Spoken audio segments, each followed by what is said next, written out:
Hello everyone, my name is Amarnath Chitti and I have translated this book Andhra Tarka Sastra into English, and I'm making these presentations to uncover the details covered in this book. In this presentation, this is the third of the presentations, and in this presentation I'm going to cover the knowledge receivers, which are the sensory organs, and different types of knowledge that human beings can acquire. So, what is knowledge?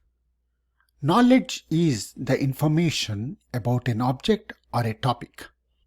The need for knowledge arises only if there is an object or a topic to be known or partially known.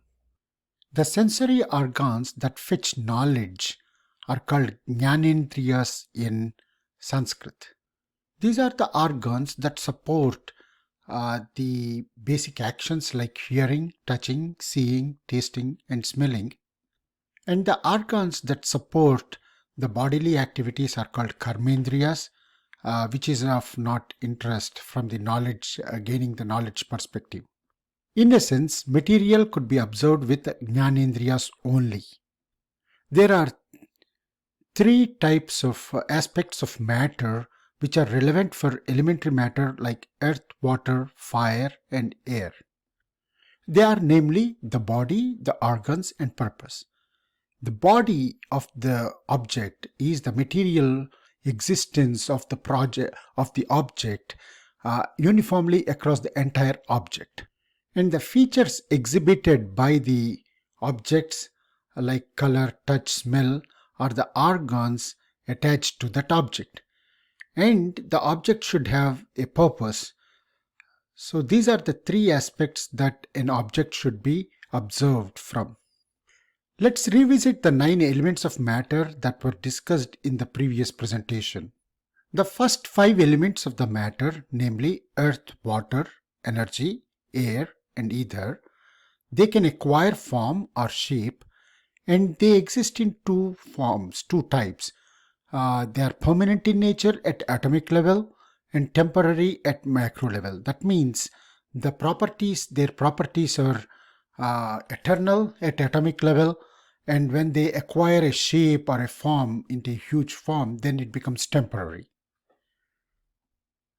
Earth possesses the unique nature of property of aroma, and it expresses 6 types of tastes, namely sweetness, sourness, saltness, spiciness, astringent, and bitterness. Water possesses coolness, and also it possesses sweetness. Earth and water are the only 2 elements that can be observed or identified through taste. And the sense organ for taste is tongue, and both earth and water can be observed through tongue. Energy possesses warmth or heat, and the sensory organ that can observe energy is eye, the vision. Energy pervades in 4 forms, which are earth-related, the ether-related, digestion-related, and mineral-related energies. Earthly energy is generated because of annihilation of wood or related earthly material, and it's also called fossil energy. Energy residing in the water molecules of the clouds is called ether energy. Energy generated because of the digestion of the food is called digestive energy, and energy that is present in the minerals like gold is called mineral energy. Gold symbolizes mineral energy. Gold is a special metal because even if it is melted, it doesn't lose its properties, the glittering properties. So that's why gold is considered a special metal. Formlessness is the property of air, but it is not exclusive to air because even ether is formless. Air exhibits the feeling of touch, hence the sensory organ to observe air is the skin.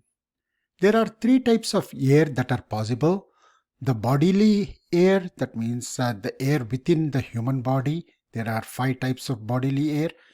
And the sensory air, which is the air that is surrounding around the human being, the skin, that gives the sense of feel, and the surface air, which is the air that is that moves around Earth, which causes different seasons, different weather patterns around Earth. Ether or sky has the special property of sound. It represents sound, and sound is eternal at the atomic level, and loud sounds are temporary in nature. Sounds can be classified into three types. The sound made in the sky through the clouds, like thundering, and instrument generated sound, either through union, like beating a drum or clapping, or through division, breaking a stick, or through echo. And the third type is the living being generated through the living beings through their organs of speech. The remaining four elements of matter are eternal in nature: time, direction, soul, and mind. Time is represented by the action that it is performed already in the past, or is being performed, or will be performed. So there are three types of states that are defined by time. Direction is based on the sunrise in the east, and the remaining directions are defined based on the actions of of the sun movement, and also the any kind of actions that are performed, like throwing the ball up, or the fruit falling down. So there are altogether 10 types of directions that are defined.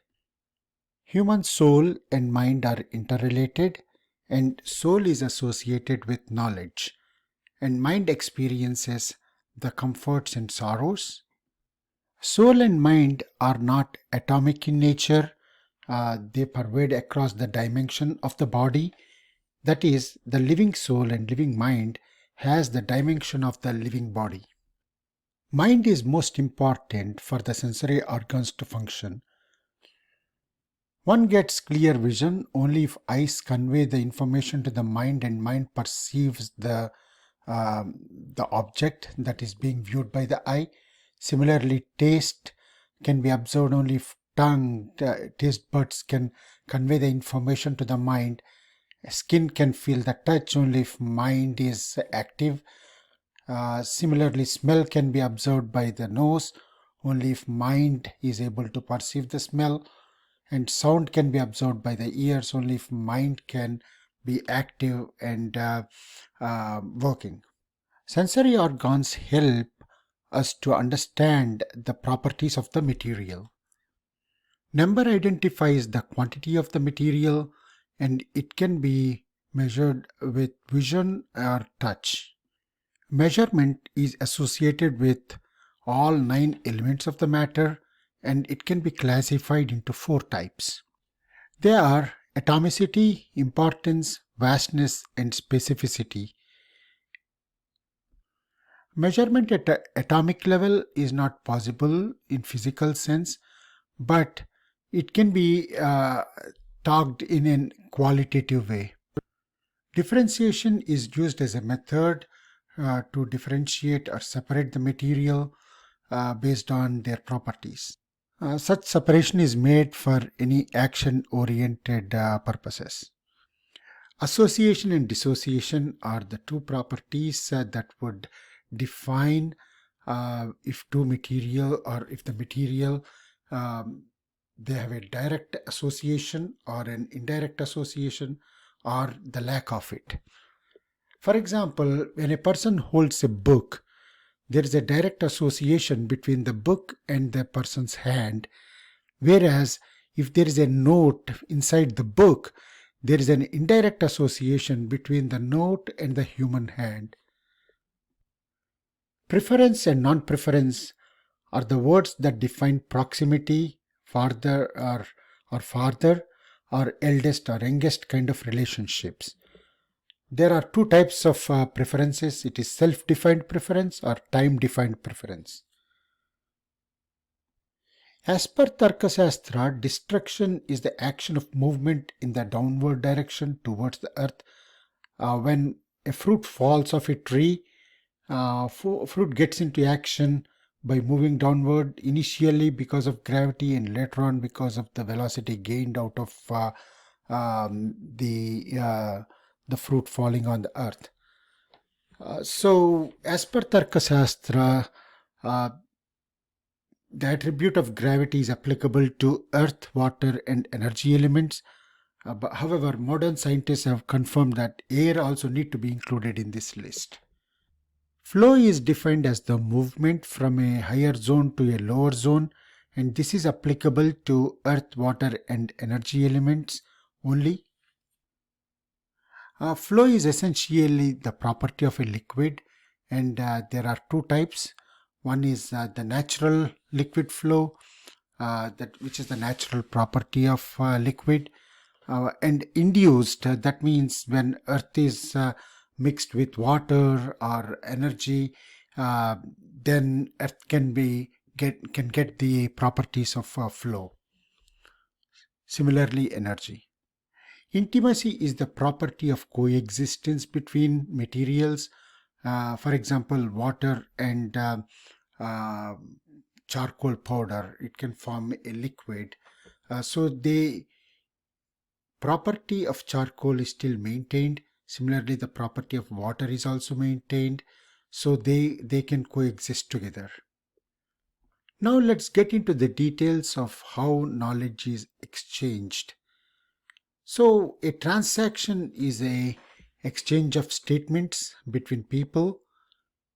So during that exchange, they would exchange the physical and knowledge artifacts. So the reason for transaction is the knowledge itself, that's the intellect, and knowledgeability is an attribute of intellect, which is soul. Knowledge is essentially of two types: knowledge through recollection or knowledge through the experience. And further, knowledge through experience can be further classified into two types, which is truthful knowledge or a faulty knowledge.